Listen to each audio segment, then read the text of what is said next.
ഒരുപക്ഷെ Asia cup മത്സരം ആരംഭിച്ചതിന് ശേഷം ഏതൊരു കായിക പ്രേമിയും മനസ്സിൽ കണ്ടിരിക്കും ഇന്ന് നടക്കുന്ന ക്ലാസിക് ഫൈനൽ പോരാട്ടം.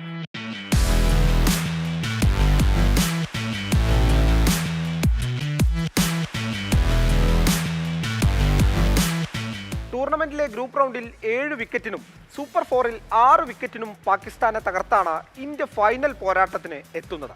ഇരു ടീമുകളും ഇതുവരെ ഏറ്റുമുട്ടിയത് 5 മേജർ ഫൈനലുകളിലാണ്. 5-ൽ 3 പാകിസ്ഥാനാണ് വിജയം കണ്ടത്. ഇന്ത്യ 2 എണ്ണത്തിൽ മാത്രമാണ് വിജയിച്ചത്.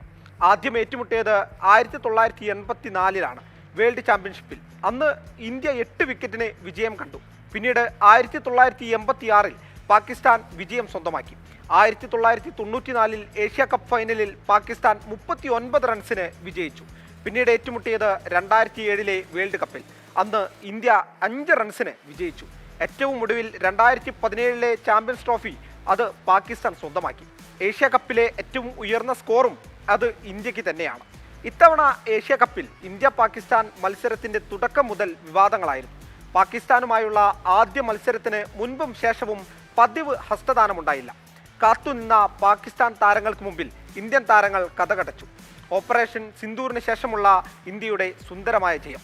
സൂപ്പർ 4-ൽ ഇരു ടീമുകളും ഏറ്റുമുട്ടിയപ്പോൾ വലിയ വിവാദങ്ങൾക്കാണ് വഴിവെച്ചത്. പാക് താരം ഹാരിസ് റൌഫ് ഇന്ത്യ നടത്തിയ ഓപ്പറേഷൻ സിന്ദൂറിന്റെ സൈനിക നടപടികൾക്കിടെ ഇന്ത്യയുടെ 6 യുദ്ധവിമാനങ്ങൾ പാകിസ്ഥാൻ വെടിവെച്ചിട്ടു എന്ന അവകാശവാദം സൂചിപ്പിക്കുന്നതിനായി 6-0 എന്ന് വിരലുകൾ കൊണ്ട് കാണിച്ചു. ഫർഹാനാകട്ടെ ബാറ്റ് കൊണ്ട് വെടിയുതിർക്കുന്നത് പോലെ കാണിച്ചു. ഈ 2 സംഭവങ്ങളും വലിയ വിവാദങ്ങളിലേക്കും നടപടികളിലേക്കും വഴിവെച്ചു. അഭിഷേക് ശർമ്മയും ഗില്ലും തുടങ്ങി മികച്ച ബാറ്റിംഗ് നിരയാണ് ഇന്ത്യയുടേത്. ഏത് ടീമിനെയും അനായാസം എറിഞ്ഞു വീഴ്ത്താൻ കഴിവുള്ള ബൗളേഴ്സും. മലയാളി താരം സഞ്ജുവിൻ്റെ പ്രകടനവും എടുത്തു പറയേണ്ടതാണ്. സൂപ്പർ 4-ൽ ശ്രീലങ്കയ്ക്കെതിരായ മത്സരത്തിൽ ഇന്ത്യയുടെ ഇമ്പാക്ട് പ്ലെയർ എന്ന അവാർഡ് സഞ്ജുവാണ് സ്വന്തമാക്കിയത്. പാക് നിരയും ഒട്ടും മോശമല്ല.